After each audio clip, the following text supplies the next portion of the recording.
Tapi dia juga ikut 212. Dia juga ikut sama PKS. Dia juga ikut waktu ribut-ribut waktu semua di sekitar itu. Bapak nggak pernah naik busway sih. Apa? Busway sekarang enak Pak. Busway. Transportasi publik. Ya tapi kan itu kan bukan. Oh Pak, Anies itu kasih izin pembangunan gereja yang zaman Ahok. Menurut dia.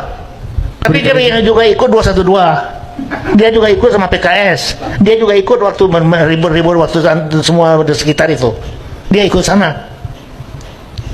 Apanya yang hebat? Hebat. Tapi Bapak setuju nggak? Anies ini sekarang dalam pilpres sekarang itu menjadi wajah dari perubahan. Wajah dari oposisi yang ingin mengalahkan kebatilan demokrasi. Nah, itu kalah. Begitu dia hebat sehingga dia kalah. Bagaimana lu? Kalau mah hebat dia menang dong. Kan artinya ya tak? Emangnya lu kira dia bisa menang? Enggak dong. Tapi relevan nggak sih Pak isu-isu perubahan, isu-isu? Ya, kalau ngomong semua perubahan gua orang Minang, kalau ngomong lu bisa kalah. Mana bisa lu lawan gua? Nggak bisa lah Bapak. Apakah itu kalau urusan perkibunan itu gampang, mulut tak bertulang. 14 prestasi Anies Baswedan 5 tahun. Pemirsa, Jakarta sebagai ibu kota negara menghadapi banyak problematika, mulai dari kemacetan, polusi, hingga ketimpangan sosial. Tentu bukan pekerjaan mudah bagi Gubernur Jakarta untuk memperbaiki itu semua hanya dalam waktu kurun yang singkat, yaitu 5 tahun.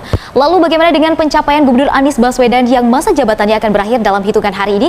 Kita akan paparkan datanya dalam fact check kita kali ini. Pertama, kita ke 5 tahun sudah berlalu, yaitu jaminan kesehatan warga Jakarta ternyata sudah diperhatikan dengan sedemikian rupa oleh Anies Baswedan. Selama menjabat sebagai orang nomor 1 di DKI Jakarta, banyak kebijakan hingga program yang telah ia jalankan. Satu di antaranya adalah ruang lingkup kesehatan. Berdasarkan data Pemprov DKI Jakarta, sebanyak 98,54% warga ibu kota sudah menjadi peserta jaminan kesehatan nasional, di mana Pemprov DKI memberikan subsidi sebesar 4,7 juta anggota premi JKN. Ini akan diberikan subsidi dan juga memberikan deteksi dini faktor penyakit menular yang presentasenya semakin tahun semakin tinggi, yaitu 489%. Lalu kita ke slide berikutnya. Di sini kita akan lihat data-data juga masih terkait kesehatan. Selain dari Dinkes DKI Jakarta, ini juga memberikan 4 layanan gratis jaminan kesehatan tambahan, diantaranya jaminan darah bebas HIV dan juga hepatitis, kemudian jaminan layanan ambulans gawat darurat, jaminan layanan kesehatan korban kekerasan, dan juga terakhir jaminan pemeriksaan kesehatan untuk tokoh agama, pengemudi jaklingko, dan juga orang yang membutuhkan. Kita lihat atau beranjak ke ruang lingkup pendidikan di sini. Di bawah kepemimpinan Anies Baswedan, akses pendidikan di DKI Jakarta atau di ibu kota ini dibuat merata, di mana kartu pintar atau Jakarta Pintar Plus telah menyasar 800.000 peserta didik dengan jumlah uang bantuan yang diberikan sebesar 200 sampai 450.000 per siswa per bulannya. Data pun menunjukkan 100% penerima KJP Plus terdaftar sebagai peserta didik, sehingga dana yang disalurkan sudah tepat sasaran. Lalu Pemprov DKI Jakarta juga punya program Kartu Jakarta Mahasiswa Unggul yang dapat diakses di 105 PTN di seluruh Indonesia dan juga di 14 perguruan tinggi swasta di DKI Jakarta.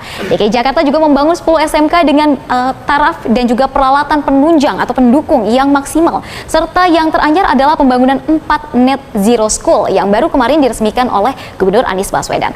Lalu bagaimana dengan kesempatan memiliki hunian layak di DKI Jakarta? Ternyata datanya juga sudah kami kumpulkan di sini. Seperti janji kampanye Anies pada tahun 2017 silam, Pemprov DKI Jakarta terus mengebut pembangunan hunian untuk warganya. Pertama, Rusunawa dibangun di 12 lokasi dengan total 7.421 unit dan 33 tower. Kemudian ada hunian terjangkau Transit Oriented Development atau TOD 359 unit, alas padu atau rumah sewa berbentuk kos-kosan. Kemudian juga ada 300 rumah padu atau hunian tetap kepemilikan.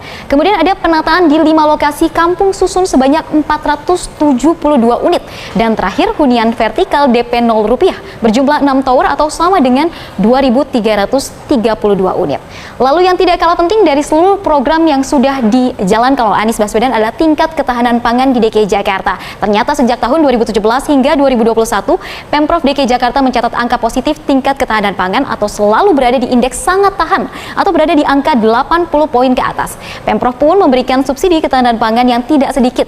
Jika di tahun 2017 sebesar 190 miliar rupiah, maka di tahun 2022 angkanya mencapai 1,1 triliun rupiah dengan target 4,6 juta penerimanya di khususnya di DKI Jakarta. Nah, sebagian kota metropolitan yang tengah bertransformasi menjadi kota untuk masa depan, integrasi transportasi di DKI Jakarta ini juga menjadi perhatian. Pemprov pada warga ibu kota ini menggunakan moda transportasi umum pun terus didorong, terbukti pada peningkatan jumlah penumpang harian.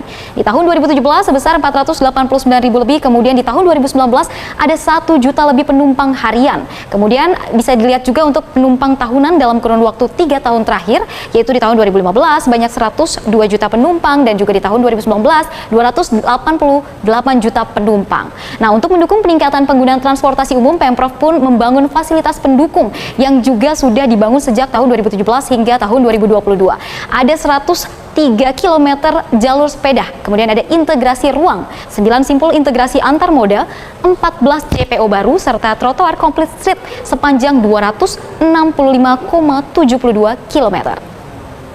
Terakhir, kami juga merangkum sejumlah kebijakan hingga peninggalan pembangunan selama masa kepemimpinan Anies Baswedan. Kita lihat di slide berikut ini adalah yang pertama ialah Jakarta International Stadium atau JIS. Stadion Kebanggaan Warga Jakarta ini rampung dibangun Juli 2022 lalu dan telah diresmikan.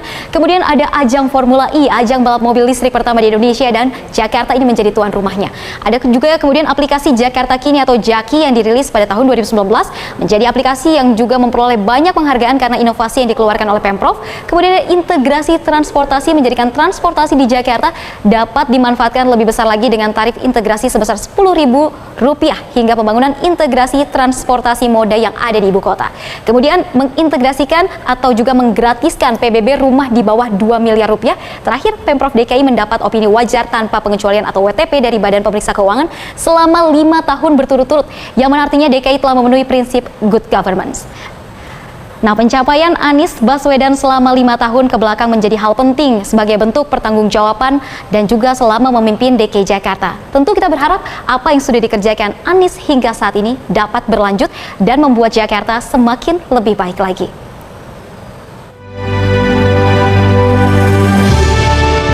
Halo teman-teman, jumpa bersama saya di Politik Dangi ya. Ini menarik sekali teman-teman. Bagaimana seorang bapak-bapak yang sudah berusia ya, ketika di sebuah podcast teman-teman ini seolah-olah meragukan Anies Baswedan ya, menyerang Anies dan menyindir Anies. Ya biasalah teman-teman ya, setiap orang yang tidak suka dengan Anies pasti mengatakan itu ya. Tapi kalau kita melihat bagaimana prestasi Anies di Jakarta ya, beberapa tahun yang lalu beliau menjadi gubernur, tentu semua mata akan melihat, akan memandang teman-teman bagaimana Jakarta di zaman Pak Anies sangat luar biasa ya. Pembangunan, kemudian bagaimana ia bekerja dengan baik teman-teman, di bawah tekanan politik yang tidak mudah pada saat itu. Apalagi zaman Anies itu adalah zaman COVID-19 teman-teman ya.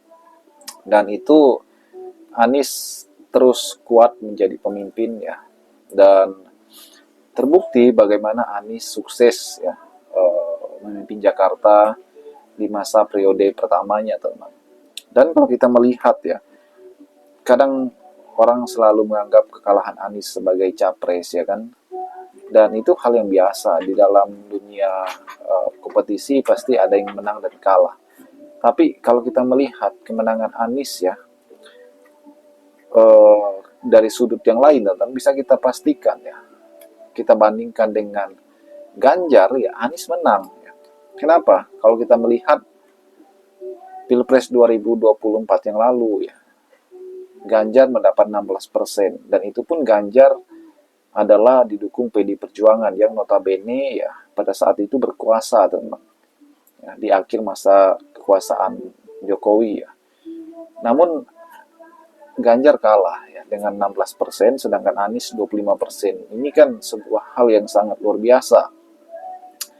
Walaupun kemudian Anies kalah teman-teman, itu bukan menjadi sebuah kegagalan dalam hidupnya, tapi sebuah batu loncatan agar ia terus maju, terus membawa harum Indonesia ke depan. Dan apa yang Bapak ini katakan tentu ya tidak sepertinya teman-teman ya. Karena Anies betul-betul menjadi tokoh yang dicintai saat ini, dan Anies membuktikan bagaimana ia saat ini sedang membangun kekuatan-kekuatan politiknya untuk pemilu 2029 mendatang, dan ini sangat luar biasa menurut saya. Dan saya yakin bahwa suatu saat Anies akan menjadi pemimpin negeri ini, teman-teman. Bagaimana menurut kalian? Kita diskusi di kolom komentar.